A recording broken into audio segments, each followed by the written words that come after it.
বাংলাদেশের জ্বালানি চাহিদা পূরণে যুক্তরাষ্ট্রের লুইজিয়ান ভিত্তিক প্রতিষ্ঠান আর্জেন্ট এলএনজির সঙ্গে একটি নন বাইন্ডিং চুক্তি স্বাক্ষর করেছে সরকার। চুক্তির আওতায় প্রতিষ্ঠানটি বাংলাদেশকে বছরে ৫ মিলিয়ন মেট্রিক টন তরলীকৃত প্রাকৃতিক গ্যাস অর্থাৎ এলএনজি সরবরাহ করবে। শুক্রবার এক বিবৃতিতে আর্জেন্ট এলএনজি এ তথ্য নিশ্চিত করেছে।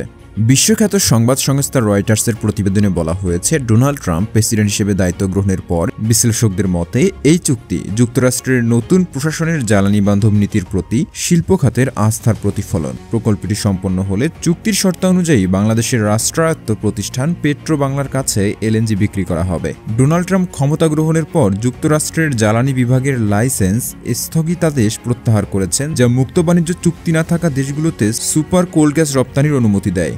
বর্তমানে যুক্তরাষ্ট্র বিশ্বের বৃহত্তম এলএনজি রপ্তানিকারক দেশ এবং ২০২৮ সালের মধ্যে এই সক্ষমতা দ্বিগুণ করার পরিকল্পনা রয়েছে।